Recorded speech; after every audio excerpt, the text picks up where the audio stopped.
Oke, di sini saya mau menjelaskan server yang kita punya. Nah, ini dia speknya, kira-kira seperti ini. Motherboard ini dari motherboard Dell Optiplex 990 dan RAM-nya HyperX 2x8 GB, berarti ini 16 GB. Ini SSD-nya 120 GB. Kalau untuk prosesornya ini i5 2400, ada VGA 750 Ti itu. Power supply Hyperion, yang harddisk ini tidak kita pakai karena untuk penyimpanan kita butuh sedikit saja. Line cardnya ada 3, ini internal, eksternal ada 2. Kebetulan yang ketiga ini sudah support GB, kita bebas mana yang mau kita pakai. Dan ini menuju klien ke switch. Nah, di sini kita juga punya Mikrotik yang fungsinya memberikan IP secara otomatis ke, ini saya tampilkan, ini perlu juga kita pahami. Fungsi dari Mikrotik ini agar nanti semua klien bisa mendapat IP secara otomatis.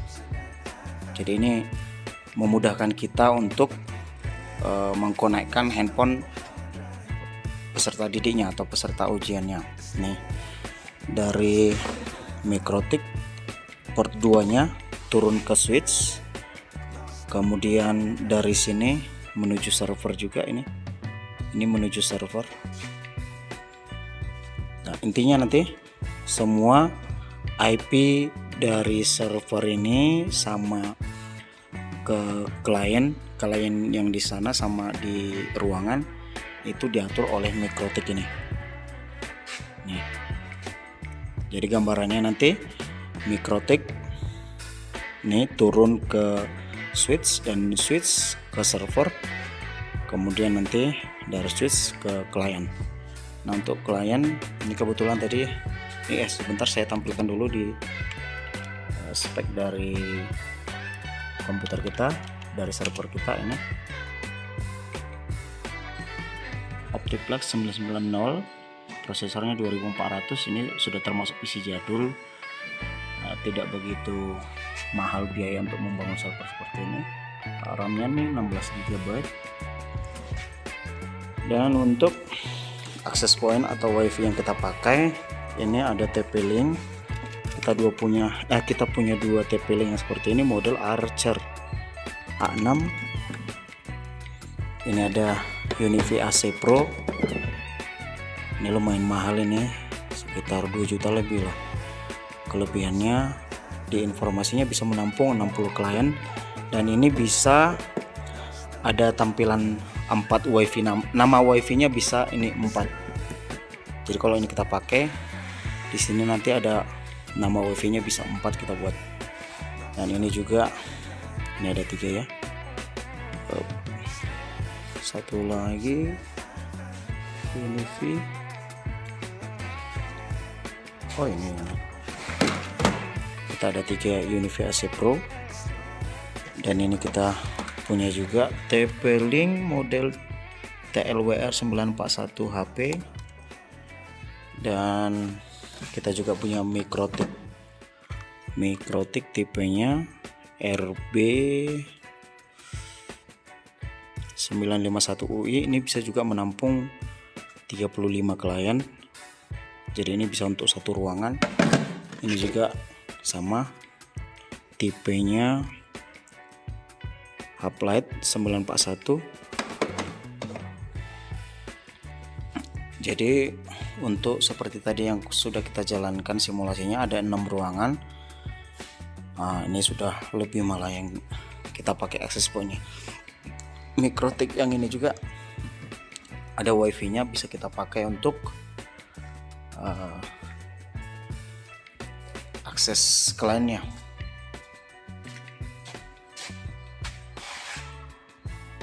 Nah, untuk lebih lengkap penjelasan dari video ini bisa saya jelaskan nanti berupa gambarannya.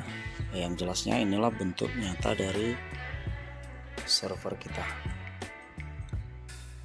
Cara penginstalan aplikasi ini urutan-urutannya kita sudah buatkan di videonya sebelumnya, bisa cek deskripsi, nanti saya kasih link videonya. Oke, sekian. Saya akan coba dulu membahas topologinya melalui gambar ini. Nah, sesuai yang sudah saya kerjakan, kebetulan kita sudah menyelesaikan simulasi untuk ujian akhir semester di kelas 12 SMK Negeri 1 Pagaran. Kira-kira topologinya seperti ini. Saya yang pertama urutkan dari mikrotik. Nah, mikrotik di sini sudah saya setting dari port 2. Sebentar. Dari port 2 turun ke switch. Kemudian dari switch masuk ke server.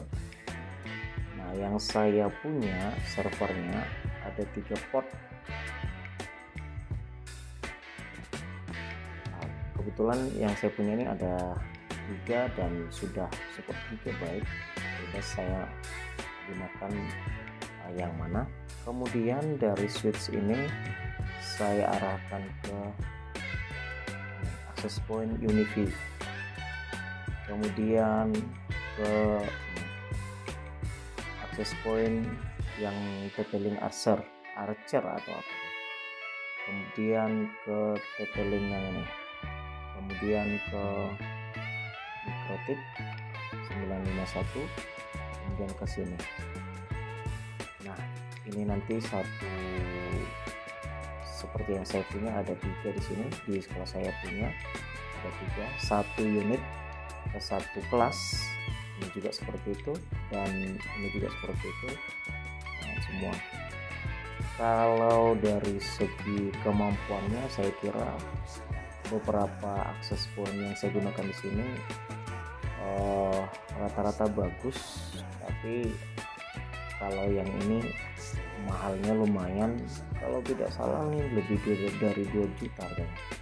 Ini saya kurang tahu berapa harganya, yang jelas ini di bawah, ini hampir setara harganya dengan ini, dan ini di bawah 1 juta ya, ini sekitar 400-an gitu.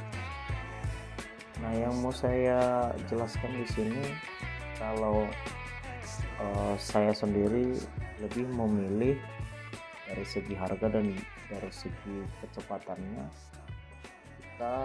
saya lebih memilih yang mikrotik ini 951. Untuk settingannya tidak terlalu ribet dan ini juga harganya bisa lebih murah. Kalau yang ini pasti di atas 1 juta. Untuk settingannya sih lumayan simpel juga. Yang agak ribet itu di sini. Harganya lebih mahal, settingnya lebih ribet, dan ini juga cepat panas. Nah, itu sekilas mengenai perangkat yang saya gunakan, dan mengenai spek dari servernya nanti saya jelaskan melalui videonya langsung. Dan perlu ini juga dipahami, yang saya gunakan di sini kabel jaringannya sudah Cat 6.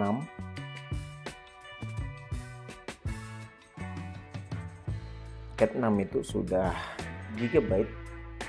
Dan kemudian kenapa saya menggunakan mikrotik? Di mikrotik ini ada namanya fitur DHCP. Kelebihannya menggunakan mikrotik. Nah, port 2 ini akan secara otomatis membagi IP ke semua klien yang di bawah ini, baik itu ke servernya, baik itu ke access point atau ke Android yang mengakses access point ini nanti. Nah, yang sesuai yang saya coba, kita lebih mudah dalam pemasangan, dalam mengkoneksikan klien yang menggunakan handphone dengan fitur DHCP yang ada dari Mikrotik ini. Saya kira itu yang perlu dipahami dalam topologinya, karena masih banyak pertanyaan kenapa di server sudah jalan aplikasinya tapi kliennya belum bisa jalan. Ya, makanya saya sarankan gunakan Mikrotik agar si Mikrotik ini secara otomatis membagikan IP yang sama ke semua klien ini. Nah, kalau tidak ada ini Mikrotiknya kita harus buat manual.